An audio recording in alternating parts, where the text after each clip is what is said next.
enfants de cœur de l'Amérique aux éditions Anne Carrière. C'est une très belle surprise de la rentrée littéraire de ce mois de septembre. Bonjour Héloïse. Bonjour. C'est vrai que c'est une surprise parce que c'est tout à fait déroutant. C'est ça, c'est autant déroutant que les personnages le sont. Je peux lancer un pitch ou je vous laisse le faire? Allez-y, j'y vais. Je vous laisse le faire. Donc en fait, ce livre, c'est sur l'assassin de John Lennon et le jeune homme qui va essayer d'assassiner Ronald Reagan. Excusez-moi, je viens de me réveiller. Alors, c'est Mark David Chapman qui est l'assassin de John Lennon et John Hinckley qui est tireur sur Ronald Reagan. Et ces deux personnages, vous racontez un petit peu comment ils sont passés à l'acte et pourquoi surtout. Oui, à mon avis, ils sont passés à l'acte pour essayer de passer à l'âge adulte. Et pour ça, il faut un acte historique. Pour rester dans l'histoire, pour que leur propre mythologie personnelle, qui est bancale, devienne quelque chose d'extraordinaire. Alors, pourquoi avoir justement choisi ces deux personnages dans les années, c'était au début des années 80? Oui. Alors, je les ai choisis parce que quand j'ai vraiment lu le fait divers sur l'assassinat de Lennon, on a quand même Mark Chapman qui tue Lennon par amour. Et qui s'assoit sur le trottoir en attendant que la police arrive. Déjà, c'est quand même bizarre d'attendre et de ne pas s'enfuir. Et en attendant, il lit l'attrape-cœur de Salinger. Et quand les policiers arrivent pour lui demander son nom, il répond « Je suis l'attrape-cœur ». Là, on est dans le réel, on n'est pas dans un roman. Donc, c'était trop beau pour être vrai, quoi. Alors, lui, c'est l'attrape-cœur de Salinger. Et John Hinckley, lui, c'est Jodie Foster dans Taxi Driver. Oui, c'est ça. Il est complètement amoureux. Il est fou amoureux. Il pense même à des moments qu'elle est amoureuse de lui aussi. Et pour l'impressionner, il va essayer de tuer le président des États-Unis.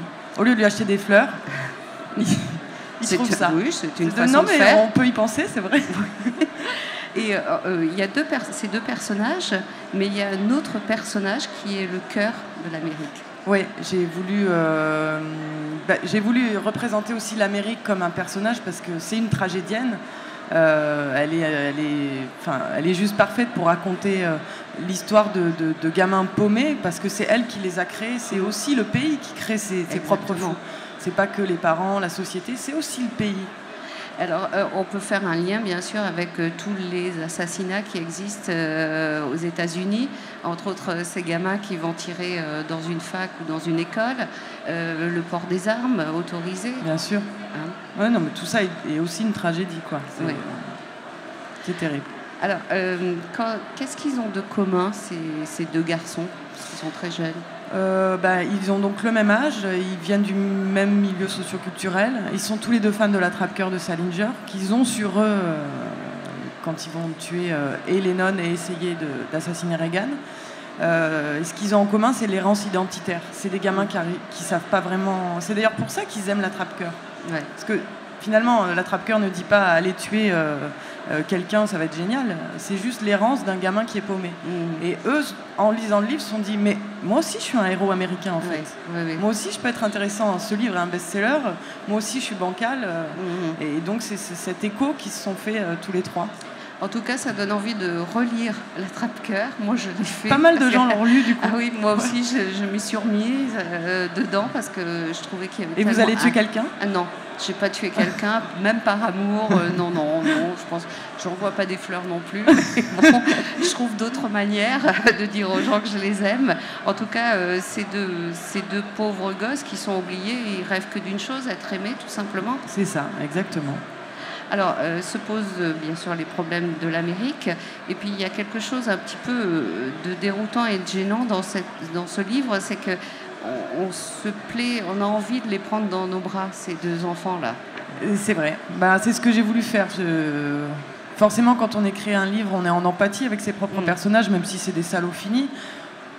Là, c'est pas vraiment des salauds finis. En plus, c'est effectivement des types paumés. Et moi, j'aime bien la précarité. J'aime bien les gens qui sont bancals, qui savent pas où ils sont, Eux, ils sont dans une métamorphose aussi. Ils sont entre l'enfance et la jeunesse à 26 piges. Est-ce qu'on est vraiment sorti de l'adolescence? Je suis pas certaine. Est-ce qu'on est adulte? Je crois pas non plus.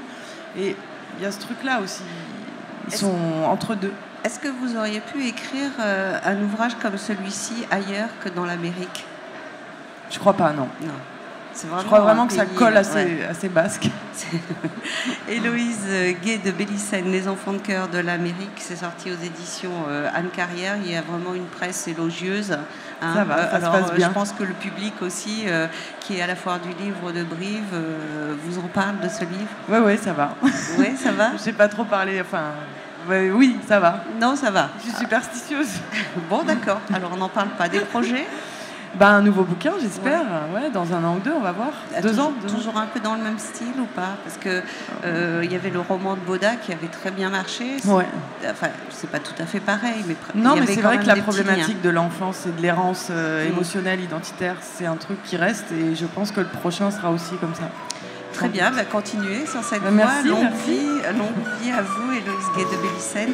Les enfants de cœur de l'Amérique, c'est vraiment la belle nouveauté de cette rentrée littéraire. Merci. Merci d'avoir été avec nous sur France Bleu Limousin.